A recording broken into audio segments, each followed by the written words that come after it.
Everyone always talks about the best cars, the best new trucks, the best new crossovers, best yada yada nada yada.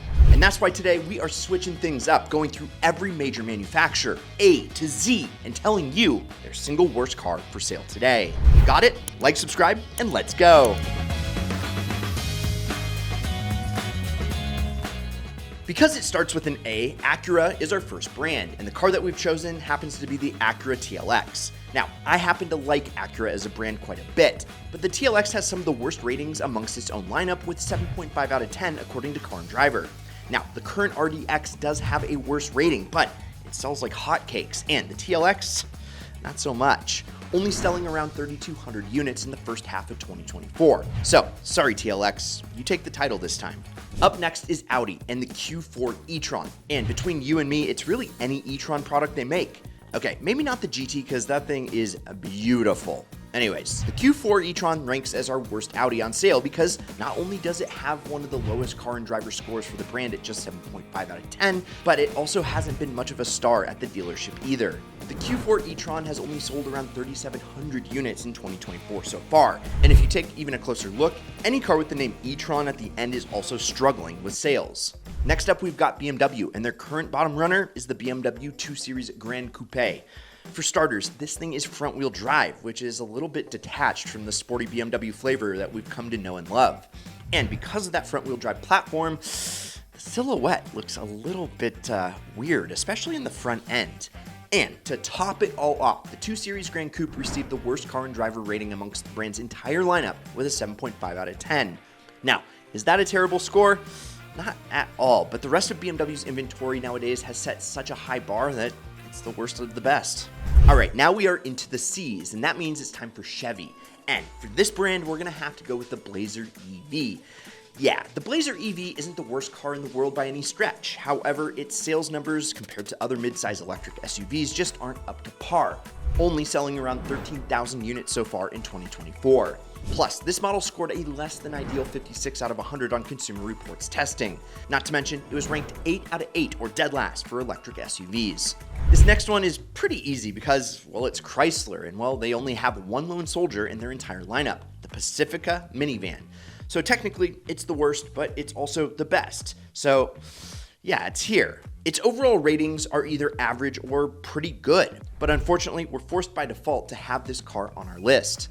Okay, on to the next with Dodge and their worst car, the Hornet. We had very high hopes for this model since it brought back an iconic nameplate from the past. However, its reviews have left a lot to be desired, with Consumer Reports ranking it dead last out of 31 compact SUVs for this year.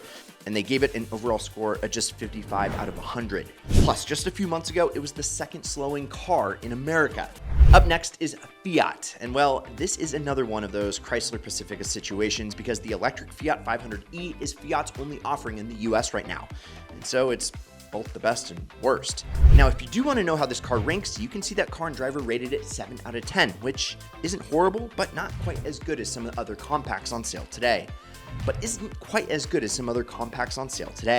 Next up is a real big hitter. It's Ford, and our choice for this list has to be the F-150 hybrid. According to Consumer Reports, the hybrid version of America's #1 truck just doesn't really cut it, scoring a 55 out of 100 as well as ranking 8th out of 9th in trucks for its class.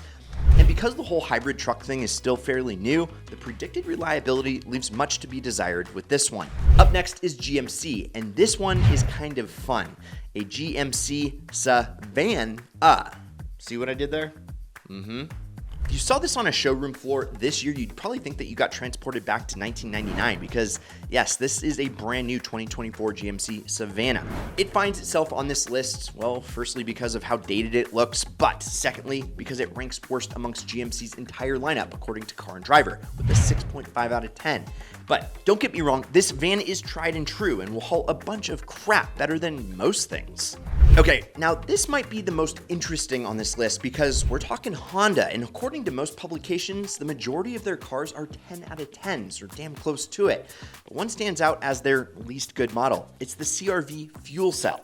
This is a hydrogen fuel cell powered CR-V, which sounds really cool. I think it's a pretty good 241 miles on a full tank plus charge. However, it has the worst ranking among all the Hondas according to Car and Driver.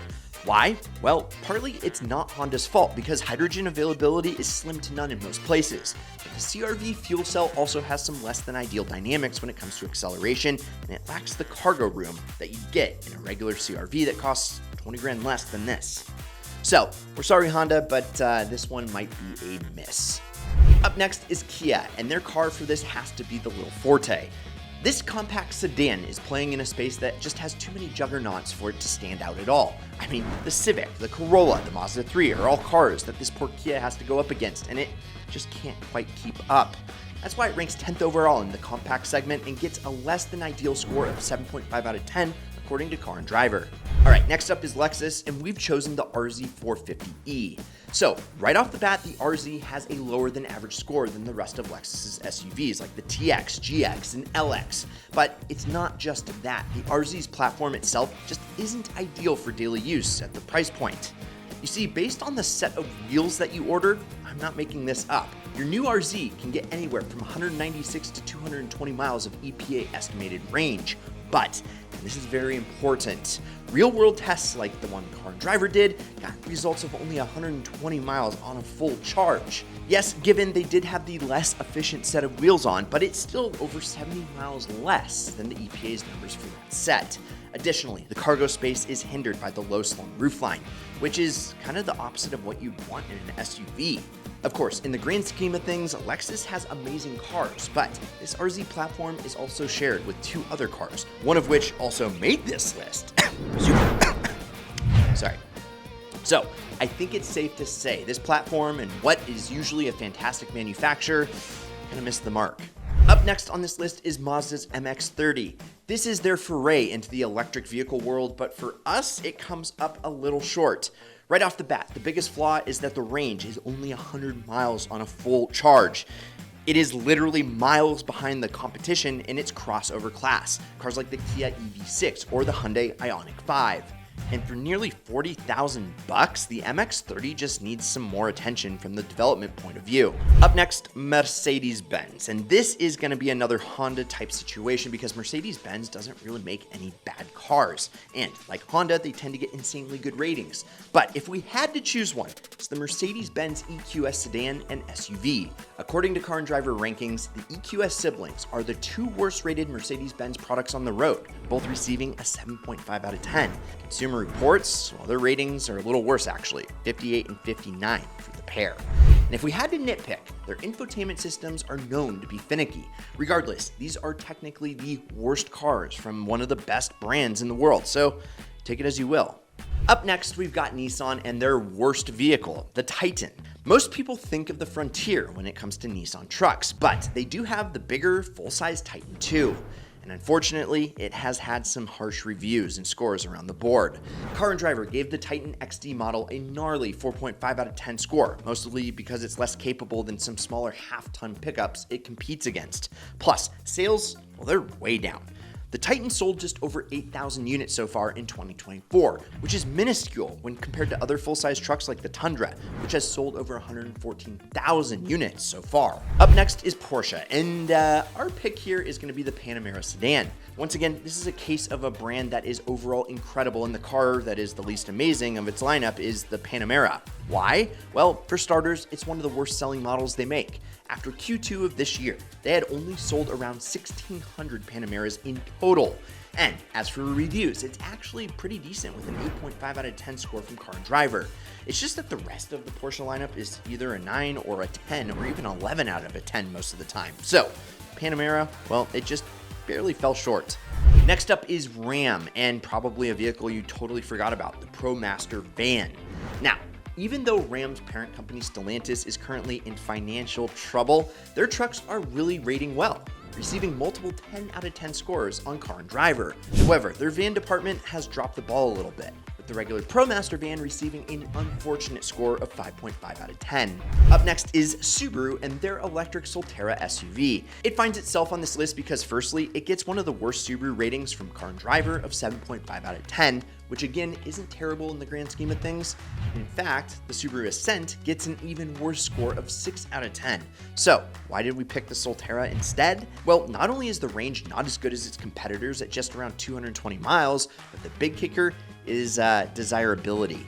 The Ascent is actually Subaru's 4th best-selling car, while the Solterra is second to last in Subaru sales, selling at just 5,000 units by the middle of this year. And to top it all off, the Solterra ranks 10th and last in Car and Driver's electric compact SUV segment. All right, now we are into the T's, and that means it's Tesla time. Our pick for this brand, unfortunately, has to be the Model X. The Model X's first downside is its rankings. Car and Driver ranks this model as the worst in Tesla's lineup with a 7 out of 10. Again, not horrible, but still at the bottom of its brand. And what's slightly more shocking is how it stacks up to its competition. Car and Driver ranked the Model X 26 out of 28 electric luxury SUVs. It might be extremely capable in a straight line, but it was sadly the only Tesla choice for this list. And we're sticking with the T's because you didn't think that we'd forget Toyota, did you? Well, we didn't, and our pick for their worst car is the Mirai. This is another Honda, Porsche, Mercedes-Benz type deal, but the Mirai stands out as the least best and frankly the weirdest in the lineup. Firstly, it's tied with the Venza for the worst Car and Driver ranking among Toyotas at 6 out of 10. But more importantly, this darn thing is only available in California because it's the only state that can support its hydrogen fuel cell tech. I told you it's weird. It's really weird. And kind of cool. All right, we're here in the V's, and that means Volkswagen. And our pick for VW is gonna have to be the Atlas Cross Sport. This car got unfortunate ratings by both Car and Driver and Consumer Reports. And since its roofline is more low-slung than the regular Atlas, it has very limited room and doesn't do that sporty dynamic handling thing as good as its cousins in the Audi camp. Plus, the numbers show it was the second worst-selling Volkswagen SUV for Q3 this year. So there you have it, the worst cars you can buy from each major brand this year. And I want to reiterate, most of these cars aren't horrible. They just happen to be the worst rated cars from their respective brands. And many of these brands are truly excellent overall, so it doesn't mean much. But regardless, we hope you enjoyed this video and hopefully it helps you out if you're in the market for a new or used car. And so, if it did, like, subscribe, turn on that notification bell, and check out some of these vids over here. I'm Brad, this is Ideal. We'll catch you next week, and promise me one thing, keep living the IU lifestyle.